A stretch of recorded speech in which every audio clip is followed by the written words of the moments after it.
You may be wondering who I am, and to be honest, I'm still not exactly sure, but if you ask me what I'm about, I could tell you that my one true love has always been people and their stories.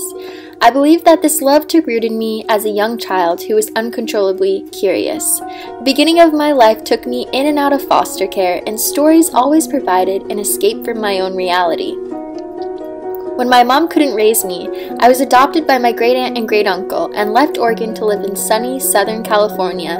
At a young age, I was well aware of the way stories were inherited, the way they were passed down to their children, and the way it was their job to continue the story or rewrite their own. I was mesmerized by the way hearts held lessons of love and loss, the way that tales of triumph seemed to linger beneath faces of the most ordinary people, and the way that together we could craft a new story if we cared enough to understand the individual stories of others.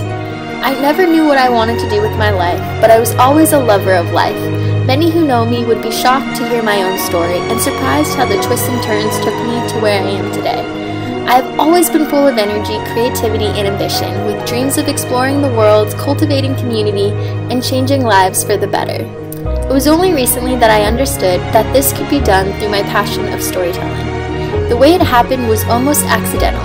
When I got to college, I could not decide on a major, so I created my own, recording culture.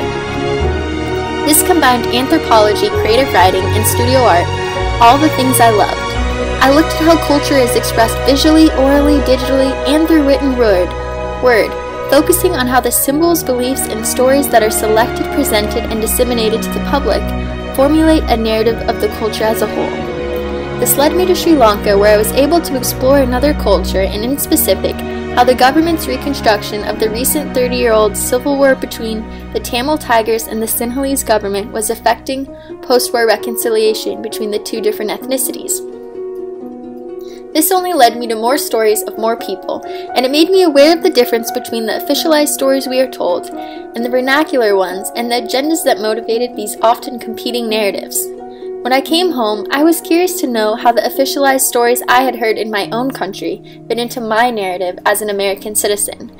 It was there that I explored the 150th commemoration of the Battle of Gettysburg, exploring the texts, images, and rituals in my own nation and how they contributed to the image of American society. Interviews, exhibits, biographies, speeches, and casual conversations revealed to me how the stories of others breathed life into my own.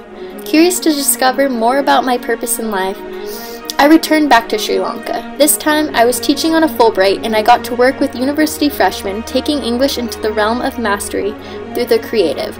One by one, I was able to hear my students' stories through their own work and came to understand how the story they told themselves about themselves contributed to who they were. I was able to witness the empowering qualities of discovering your voice, experimenting with perspective, and sharing your story to spread knowledge, love, and compassion to others.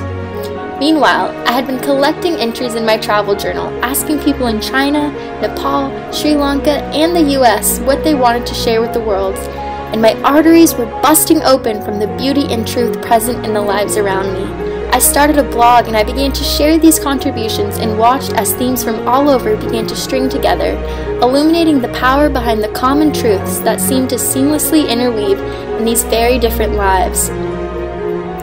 I came home from Sri Lanka, and I realized I wanted to storytell for the good. I wanted to help others get excited about stories, to discover stories, and to share their own story. There is a story to everything. The walls we occupy, the couple holding hands as they walk by, the kid on the playground sitting by himself and crying. We are our stories, and when we die, our stories live on in the stories of whose lives touch our own.